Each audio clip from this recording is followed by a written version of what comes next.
Binabantayang C92 at 91W tuluyan ng inalis sa listahan ng aking tropical cyclone sector na nangangahulugang dissipated na ayon sa PIMO Weather Computer Generated Tropical Cyclone Sector.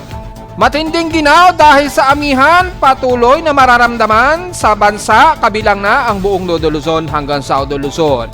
Ilang bahagi sa parte ng southern part ng Mindanao at Eastern Mindanao makakaranas ng cluster ng mga pag-ulan bunsod ng trough at remnants ni Bagyong 91W o dating Bagyong Ada.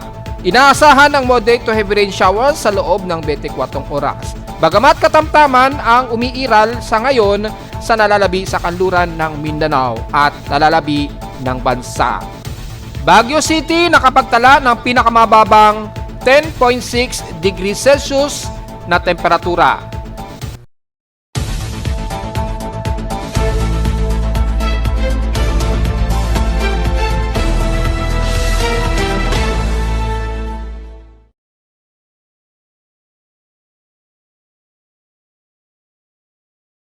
Hello, good morning mga folks. Welcome po muli sa ating daily weather bulletin at analysis para sa araw ng Biyernes, January 23, 2026. Ang oras nating boss pa may umaga ay alas 10:39 na ng umaga.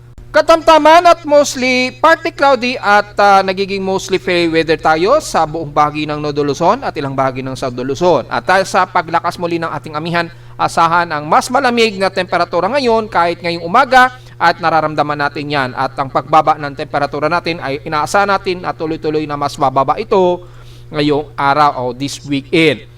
At dahil sa malakas po yung ating high pressure area sa Metro Manila, ay asahan natin ng medyo tuyo ang ating paligid ngayon.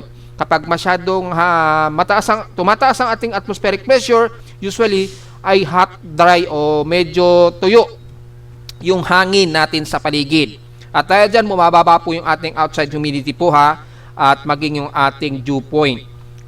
Medyo bumababa rin ng konti. So dahil yung ating atmospheric pressure tumataas ngayon, gaya na lamang kagabi hanggang madaling araw, pumalo pa yan sa 1,017 hectopascals na itala yan. So yan yung pinakamataas na high pressure area at ngayong taon o ngayong month of January ay nakapagtala kami ng record highest atmospheric pressure na 1,015 hectopascals.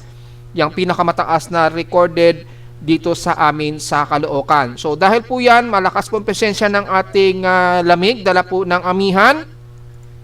So expected natin madalas magiging drier ang ating paligid. So medyo magiging fairly weather tayo mostly ngayon dito sa Metro Manila at medyo mababa ang tsansa ng mga isolated rain showers.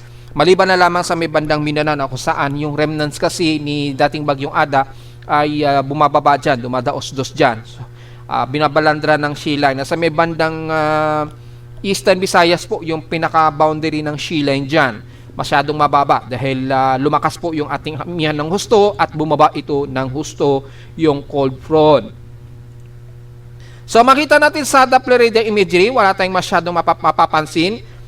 Mataas na water vapor dito, halos dry po ang paligid o tuyo na malamig na simoy ng hangin ang dala. So wala tayong nadetect sa ngayon na active lightning strikes.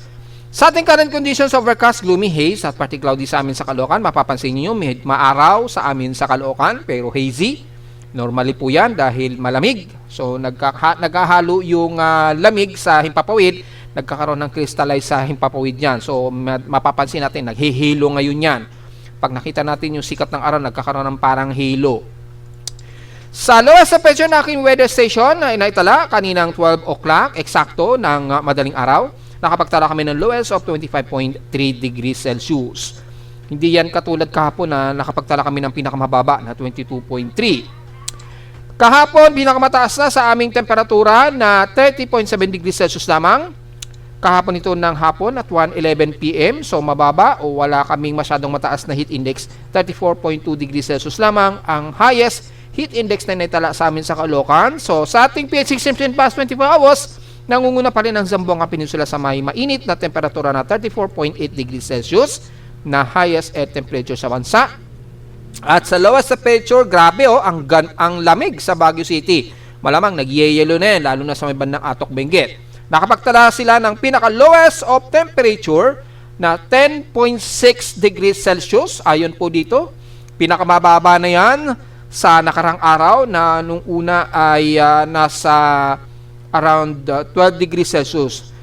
Kahapon, within 24 hours, past ay nasa 10.6 degrees Celsius ang lowest na naitala sa Baguio City. So makikita natin tuloy-tuloy ang mas pinakamababang temperatura ang naitala. Grabe ang lamig sa Baguio City. Kung titingnan natin yung historical ng mula mismo kay Pag-asa, mula sa ating almanac, mula sa ating nationwide monthly average, yan, ito ay mula sa data mismo kay Pag-asa, as of January 22 po yan, kahapon, nakapagtala sila ng lowest of 19 degrees Celsius. Yan yung lowest na itala. At since mas bumaba ngayon, tingnan natin kung mas mababa ngayon yan kumpara sa Science Garden. Double check natin dito kung ano yung pinakamababa sa Science Garden. Sana nakarecord dito yan. 20.1 degrees Celsius. So, mapapansin nyo po, ay pinakamababa nitong kahapon. Base sa nationwide recording. Ayan. Sa Science Garden, 19.6 degrees Celsius. Ngayon, nasa around 21 degrees Celsius. 20 degrees Celsius. Kahapon, 19.6 degrees Celsius. Ayun, pinakamababa na yan. Since noong January 21 recorded yan. Kay Pag-asa. Sa NAIA ay 21.2. So, mas mababa sa kanila kumpara sa amin sa Caloocan na medyo mas mainit. Kasi nga po, medyo tabi kami sa dagat ng Manila Bay. Mas malapit kami sa may bandang Manila Bay, yung Grace Park. So, halos mas below sea level. Almost below sea level po. Yan. Pero kung titingnan nyo po sa Baguio at Benguet, ang huling na itala nila noong January 21, pinakamababa na ang 11 degrees Celsius. So, ngayon, mas mababa pa, base na rin sa ating pH extremes, maabot pa sa 10.6 degrees Celsius. Mas bumaba pa kumpara nung January 21. Yan o. Dito kasi lowest 11 degrees Celsius. At sa La Trinidad, mas mataas pa nga ng 12 degrees Celsius. Ewan natin ngayong araw dahil nasa 10.6 degrees Celsius ang lowest ngayon sa Baguio City. So, mas bumaba nitong kahapon kumpara noong January 21. Mas bumaba pa yung temperatura. So, napakaginaw niyan na huling record dito kay Pag-asa. So, malinaw po yan dito sa ating nationwide monthly temperatures. Yan yung pinaka-lowest na naitala ni Pag-asa mismo. Sa official mismo ni Pag-asa yan. So, halos mga pangalawa lamang kami sa Caloocan na may pinaka-lowest temperature naglalaro sa 22.3 degrees Celsius. Pinakamababa na yan ngayong January 2026. Yan. Nag-stable na siya sa 22.3 degrees Celsius. Yan na yung pinaka-lowest temperature na naitala sa amin sa Caloocan ngayong buwan. So, tingnan natin kung may mas ibababa pa yan. Tingnan natin.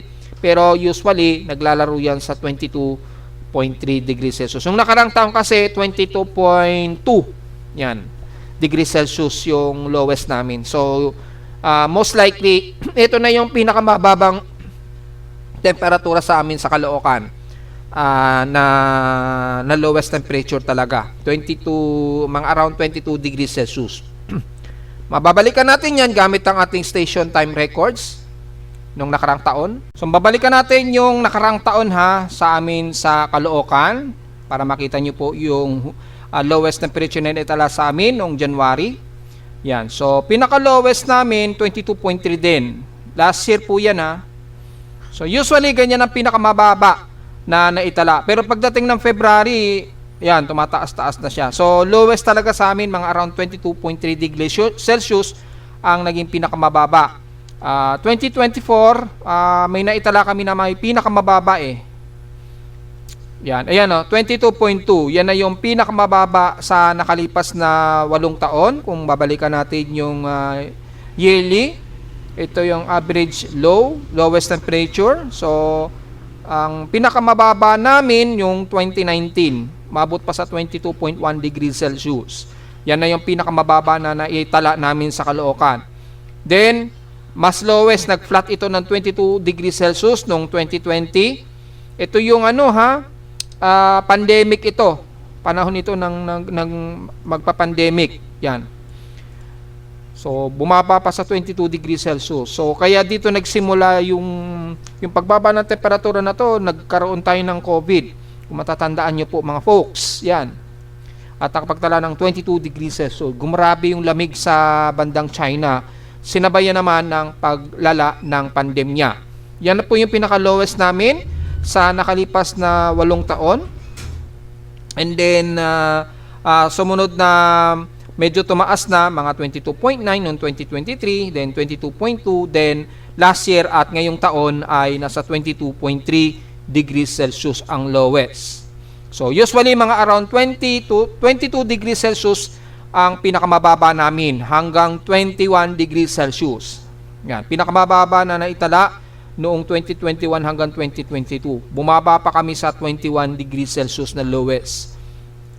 So, ito pala yung pinakamababa. Between 2021 to 2022, ang nakapagtala kami ng nasa 21 degrees Celsius na lowest temperature sa amin sa Caloocan. Yan po yung pinakamababa. And then, after nyan, naglalaro na lamang sa mga 22 degrees Celsius ang pinaka-lowest temperature na naitala namin sa Caloocan. So, malinaw po yan mga folks sa usually, ang pinakamababa namin ng temperatura most likely around 22 degrees Celsius po talaga. So, malinaw yan mga folks. At sa Inulan naman, ang Alabat, nakaranas sila ng 13.6 mm na total rainfall. Well, dyan sa may bandang silangan yan. At sa ating outside humidity ay 70%. So, medyo tumataas ngayon ang ating outside humidity. Pero dito sa amin sa loob, nasa around 65% yung aming outside humidity. So, magkaiba ngayon sa inside tsaka outside. Pero supposed to be mga around 65%. Pero dito, so 70% yung pinaka-highest outside humidity natin. Wala itong pinagbago since last hour. High pressure area tayo sa Metro Manila, 1,013 hectopascals, and steady ito since last hour. Nasa low tide pa rin po tayo, pero undergoing to high tide na po ito. Kaya ingat pa rin po sa hilagang bahagi ng Nodo Luzon. Malakas po yung daloy ng ating amihan. Siyempre, mataas din ang swell ng alon. So, alam na po natin, makailang beses na natin sinasabi na delikado pong pumalaot dyan sa kanluran ng Nodo Luzon, lalo na sa dulong hilaga ng Nodo Luzon, dahil malakas po ang ating hanging amihan. Sa atin namang almanak, sumikat ang haring araw kaninang 6:25 AM at lulubog po ito mamayang hapon at 5:50 PM. At sa ating 20% illuminated na po na waxing crescent na liwanag ng buwan. So mukhang kaka-moonrise pa lamang ito kanina, mga 9:25 AM ngayong umaga, kaka-moonrise pa lamang. At mamayang gabi na ito ng 9:45 PM lulubog. At sa ating local weather outlook para ngayong Biyernes at Sabado, so dadating na naman na weekend, partly cloudy pa rin tayo sa halos maghapon na maliit ang tsansa o halos isolated lamang o walang masyadong percentage na tayong uulanin. Madalas maging maulap lamang sa maghapon. Ganon din bukas, pero partly cloudy ang ating maghapon o to mostly cloudy, lalo na pagdating bandang hapon, mga around 3 PM, na may mababang tsansa ng pag-ulan. 40 to 42% ang tsansa ng pag-ulan. Bukas daw yan ng Sabado. Highest and lowest temperature expected maglalaro 26 to 27 degrees Celsius and lowest temperature expected 22 degrees Celsius. Dito yan sa amin sa Caloocan. So, maaaring mas mababa pa yan dyan sa may bandang Quezon City area, ha? Take note yan mga folks. So, diretso muna tayo sa ating ginagamit na satellite imaging. Makita natin halos entire ng Nodo Luzon hanggang Visayas.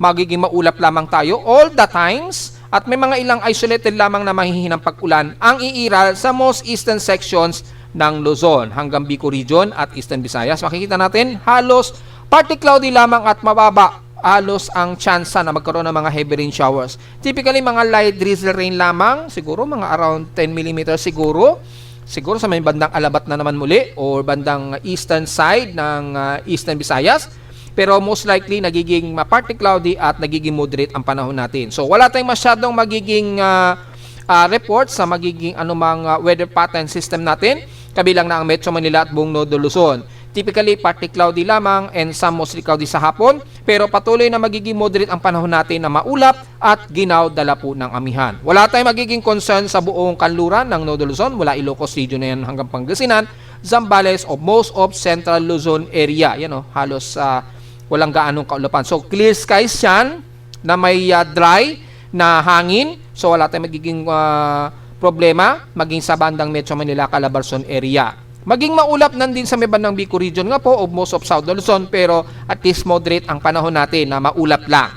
Magkaroon man ng siguro napakaliitang tsansa ng mga pag-ulan na mahihina lamang ang pag-ulan. Ganon din sa buong Mimaropa at Visayas area. Magiging mas maulap nga lang kayo sa may bandang Bicol region hanggang Eastern Samar region at Leyte. Pero yung mga pag-ulan kasi very isolated lamang talaga ang iiral. Dahil halos yung cold front umaabot po ng bandang Visayas sa ngayon. And then pagdating naman ng bandang Mindanao, magiging mas maulap tayo sa may bandang Surigao region, kabilang na ang Dinagat Islands hanggang Surigao del Norte, hanggang Surigao del Sur. Pero rest ng Caraga area, halos moderate and fairly weather tayo, partly tumusilkaw din nga lang ang iiral. At maya-maya, asahan ang mga pag-ulan po ha. Dahil yung remnants po ni dating Bagyong Ada ay bumabalandra na po dyan sa may bandang Eastern Mindanao. Expected po ang moderate to heavy rain showers dyan ha. Within 48-hour period po yan o within 24 hours, ayan, yung cluster ng heavy rain. So, maghanda po, nagdala ng payong, posibleng bigla kayong buhusan ng malakas na ulan sa most eastern sections ng Mindanao. At kung magtatraverse yan hanggang bandang Visayas, be ready na rin po dahil makapal-kapal din yung heavy rain na ito na magdadala ng malawakang ulan na manggagaling sa Eastern Mindanao at Southern Mindanao. Sa ngayon, mapapansin natin, hindi ganun kalawak pa ang umaabot sa most of Davao region, pero paghandaan natin dahil ang buong Davao region aabutan po ng malawakang pag-ulan na ito. Sa buong Davao region, kabilang na ang Davao Oriental, Davao del Sur, yan, hanggang dyan sa Sorsogon area kasama ng Cotabato, Maguindanao, General Santos, mag-ready po dahil yung cluster po ng kaulapan na ito mula sa remnants ni dating Bagyong Ada ay nag-a-accumulate dyan sa bandang silangan ng Mindanao at southeastern ng Mindanao. Ayan po. Nasaan ngayon yung boundary ng shear line? Kung mapapansin natin yung boundary ng shear line, halos nandito niyan. Yan, ito yung boundary ng pinaka-shear line. Nandito ngayon nagsasalubungan yung mainit na temperatura dito sa Dagat Pasipiko. Yan. At yung cold front ay halos umabot sa entire ng buong Luzon hanggang Visayas area. Yan, yung cold front o frontal system. Hindi man sobrang lamig, hindi kagaya sa amin sa Luzon, pero yung frontal system ng malamig na hangin ay umaabot dito sa may bandang Visayas. So, medyo makakaramdam kayo ng medyo maginaw dyan sa bandang Bicol region at most of Visayas area. Kaya lang medyo mas nangunguna po yung medyo warmer na temperatura. Yan. Pero makikita naman sa satellite imagery ang pagbaba o paglawak ng ating amihan na umaabot nga po hanggang Visayas area. Kaya tuloy yung shear line nandito ngayon sa pagitan po ng bandang Mindanao area. Kaya dyan ngayon nagkakaroon na accumulated ng ulan dyan sa may bandang Eastern Mindanao area na posibleng magpang-abot pa rin sa may bandang southeastern part ng Visayas area. Kaya maghanda-handa pa rin po kayo mga folks dahil heavy rain po ito na aabot sa more than 55 mm ang dalang ulan po. Mag-ready pa rin po tayo mga folks anytime. Matatanaw nyo yan ngayon sa may bandang baybayin ng Eastern Mindanao at Southeastern Mindanao. Matatanaw nyo yung makapal na kaulapan na yan na magdadala ng heavy rain showers. Kung titingnan natin dito sa water vapor, makapal po yan, umaabot ng 55 mm. Ito po yung boundary ng shear line natin. Ayan. Kitang-kita naman po mga folks ha. Ayan. Yung shear line natin, nandyan ngayon sa pagitan ng Mindanao at Visayas. Ayan. Yan yung pinaka boundary. At ito po yung pinaka frontal system, yung cold front. Yan. Kasabay ng daloy ng amihan sa Luzon. Yan, ito po yun. So, mataas po yung high pressure area dyan. Mataas yung high pressure area dyan. So, bumabalandra siya at malaki ang kinoverage ng cold front. Umabot na nga sa may pagitan nga po ng Mindanao. At nandito yung warmer air na kung saan dyan nag-a-accumulate ngayon yung water vapor na may kasamang localized thunderstorms. Magdadala po yun ng mga heavy rain potential dito sa may bandang Mindanao nga po. Eastern Mindanao o Southeastern Mindanao area. Yan. Depende kung tumaas muli yan o humina uli yung cold front dito sa may bandang Southeastern Luzon ng Visayas, magpapang-abot yan na naman ng pag-ulan sa may bandang Eastern Visayas. Sa ngayon po, bandang Mindanao pa po. Ayan o. Tanaw na tanaw naman po kung hanggang saan ang pinaka-boundary ng ating cold front. Yan.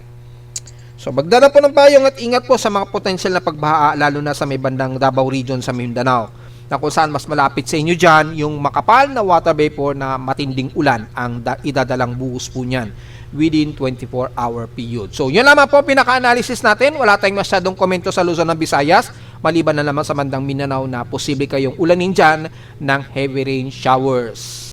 So sa ating computer-generated tropical cyclone sector, base sa aking tropical cyclone sector, inalis na nga po o totally na-dissolve na po o na-dissipate na po itong binabantay nating dalawang low pressure area at dating bagyong si Ada at si 92W. So inasahan nga po natin, dahil nireport na nga po natin, ay unlikely na itong lalapit o makapasok na ng Philippine Area of Responsibility itong si 92W. Dahil nga po, again, lumakas po yung ating amihan at bumaba ng husto yung pinaka-frontal system, which is hindi naman kinaya ng low pressure area na si 92W na mag-sustain pa at mag-organize development. So, naging remnant low na lamang sila kahapon at hanggang sa totally inalis na yan sa listahan ng aking tropical cyclone sector. Kung titingnan natin dito sa ating Himawari satellite, halos remnant low na lamang, kabilang na yung remnant low ni dating bagyong Ada. Andyan, matatanaw natin yan sa may bandang Eastern Mindanao. Kaya mag-ingat po dahil madalang ulan po, umalawak ang ulan na magiging dala niyan.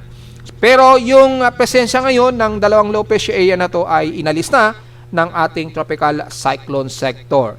Doon na lang sa ating pre-proof monitoring, medyo active pa itong si 92W. So, malamang within mamayang hapon siguro aalisin na rin ito ng aking backup na monitoring na tropical cyclone sector. Ayun, medyo active pa dito si 92W. Pero remnant low na lamang yan at hindi na ito officially isang active na low o binabantayang invest na. Inalis na nga po sa ating tropical cyclone sector.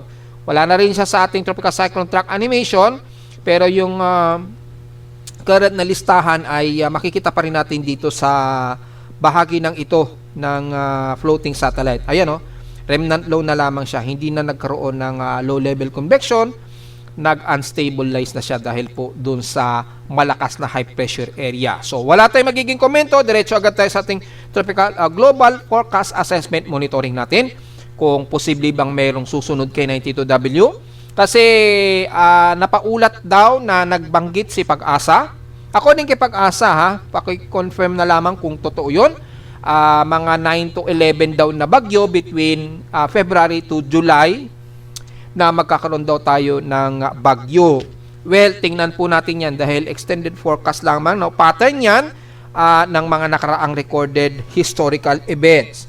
Kung titingnan naman natin sa ating historical tropical cyclone recording, may mga bagyo naman talaga between February to July.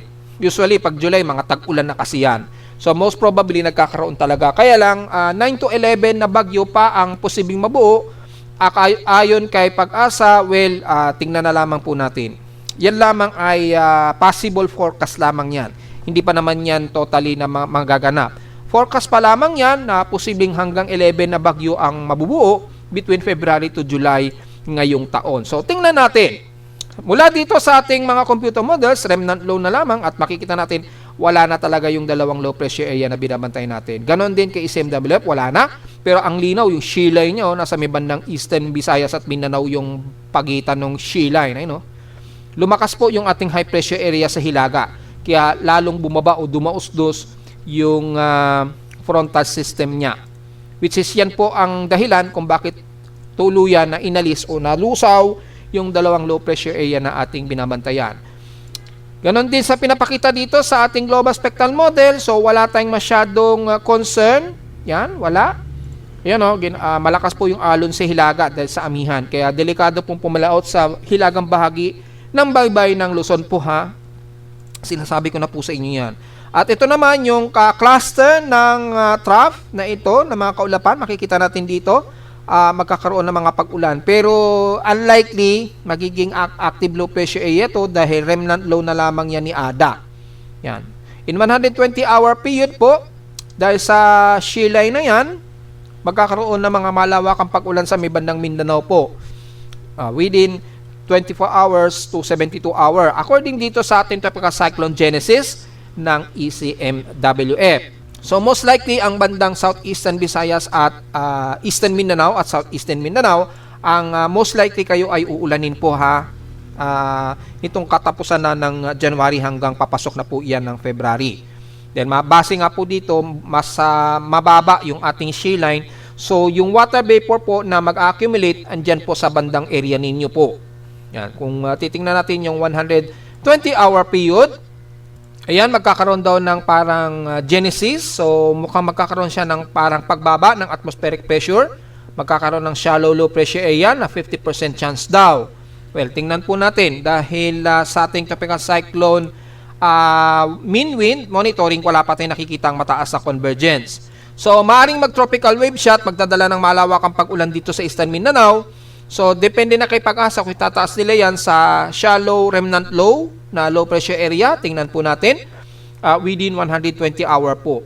Dahil yung remnant low dito lalapit sa may bandang Mindanao na kung saan nandyan yung boundary ng shear line ay bumababa yung atmospheric pressure at tumaas yung strike probability into 50%. Apektado ang most of eastern sections ng Mindanao, northern Mindanao, southeastern part ng Visayas, naglalaro sa 20 to 30%. So magkakaroon ng malawakang pag-ulan po dyan kung hindi man yan maging invest kung sakaling hindi yan maging invest, maging remnant low lamang siya at tropical wave, magdadala po yan ng malawakang ulan dyan sa area ninyo.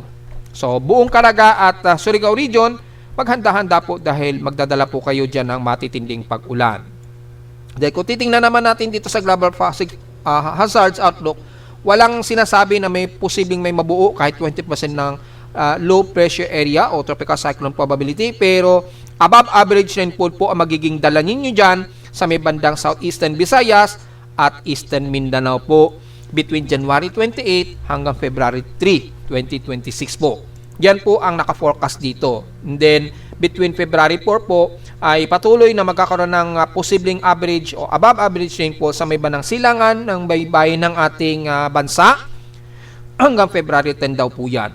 So, less likely ay walang pinapakita dito na magkakaroon ng panibagong low pressure area development. Pero titingnan natin dahil maaring magbago yan. Dahil every 6 hours nga po, nagbabago po yung weather patterns. Sa ngayon, wala pa po tayo. Kahit yung convergence nga po, napapansin natin dito, medyo nagkakaroon siya ng mataas na at least 22 to 33 kilometers per hour. Pero halos remnant low na lamang po yan. Magdadala po yun ng pag-ulan sa may bandang Eastern Mindanao area at Southeastern Mindanao within 48-hour period. So, paghandaan na lamang po ninyo yung pag-ulan. Pero less likely kasi ito na magiging bagyo dahil malakas po yung ating frontal system dito sa may bandang Southeastern Luzon hanggang Eastern Visayas. So, very less likely magiging bagyo talaga yan. Mukhang malabo, alanganin po dahil sa malakas na frontal system natin o yung cold front. Mapipigilan kaagad yan. So, yun po yung siste na ating analysis. Yung tropical cyclone probability natin this week ay nagkakaroon ng mataas na probability. Meron daw forecast. Ipopost natin yan.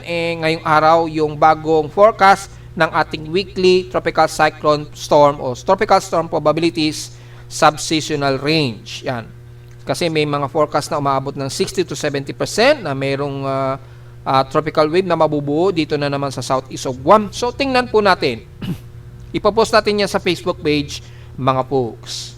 Samantala sa ulat lindol, so far, after ng malakas na pagyanig o sunod-sunod na pagyanig sa Sultan Kudarat, makita natin ngayong araw ay wala naman tayong bagong malakas na mga pagyanig so far. Pero mga minor o maliliitang lindol pa rin ang nadetect dito sa amin sa Caloocan. So kung titingnan natin sa short period mula sa data feed ni PHIVOLCS, ay mula kaninang madaling araw mukhang mayroon lamang tayong isang magnitude 4 na aftershocks pa rin sa Calamansing, Sultan Kudarat pa rin.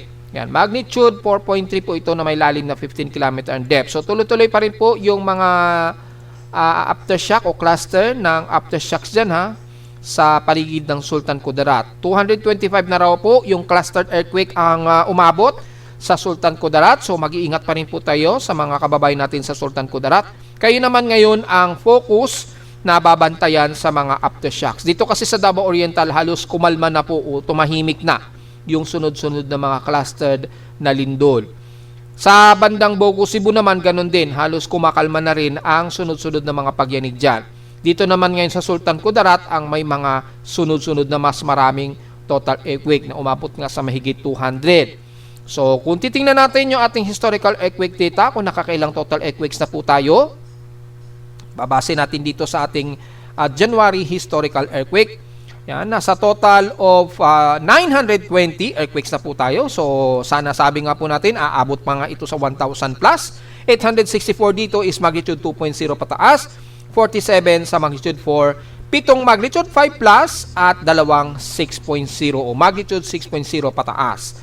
So, mukhang marami-rami ang mga malalakas-lakas na pagyanig ngayong buwan ng January 2026, kaya lalo po tayong mag-ingat at magiging alisto po mga folks. At pinakamarami pa rin talaga ang mga naging pagyanig sa katimugan ng bansa, especially sa may bandang Mindanao nga po.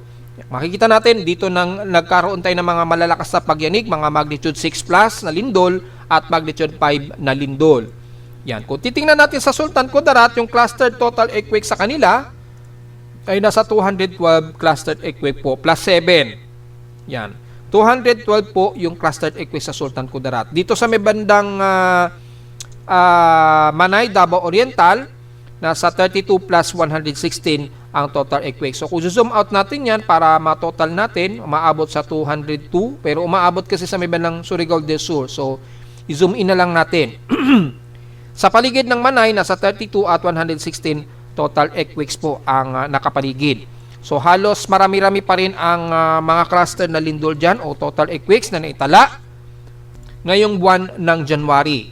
Yan.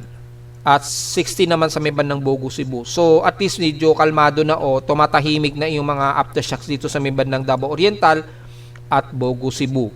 Except dito sa Sultan Kudarat naman, ang tuloy-tuloy na naman na mga mahihinang pagyanig o aftershocks dyan sa paligid ng Davao sa may bandang Sultan Kudarat po. So maging alisto po tayo mga folks at mag-iingat. At ganun din sa may bandang Nodo Luzon, the more na mas kokonti, lalo po tayo magiging alisto anytime dahil posibleng magkaroon ng biglang o mabulaga tayo ng biglang malakas na rupture ng pagyanig po. Dahil masyadong tipid po yung mga nagiging pagyanig natin ngayon sa Luzon area. Mostly western sections, no? So, ibig sabihin lamang yan, may mga nagbi-build up na malakas na pressure dyan sa bandang Philippine Plate natin sa may bandang Manila Plate Zone. Yan, yung dito sa bandang erosion zone. Yan, malakas po yung pressure. Kasi mapapansin niyo dito sa bandang eastern sections, mahihina lamang. Pero pagdating sa may bandang western portions, nagkakaroon tayo ng medyo mga moderate earthquakes na lumalakas-lakas po over time.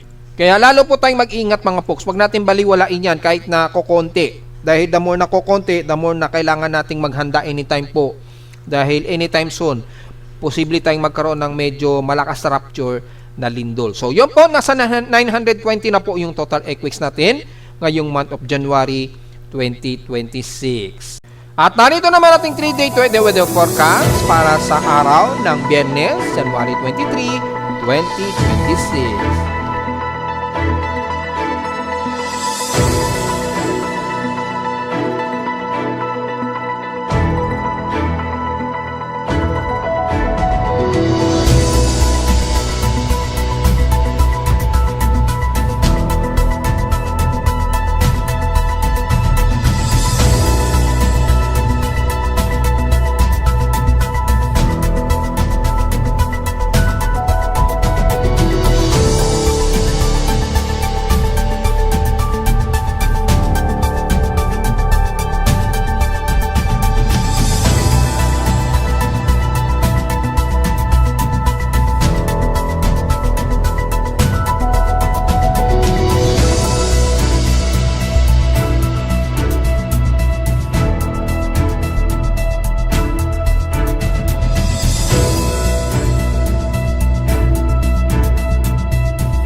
At hanggang dito na lang po ating daily weather bulletin at analysis para sa araw ng Biyernes, January 23, 2026. Huwag po kalilimutan na mag-like, share, subscribe po sa ating YouTube channel at visit lamang anytime sa ating website na www.pimoweather.com para sa iba pang detalye na gusto malaman na hindi natin isama ngayong magtatanghaling tapat na sa ating report. Expected lamang natin na magiging malamig ang ating simoy ng hangin at medyo tuyo ang ating hangin dahil po sa ating amihan po na mas lumalakas ngayong araw. At visit lamang sa ating website sa gusto malaman pa rin pinaka-dynamic events mula sa reading ng aking aparato sa Caloocan at sa data feeds mula sa iba't ibang weather agencies. Maraming salamat po mga folks at happy weekend po sa ating lahat.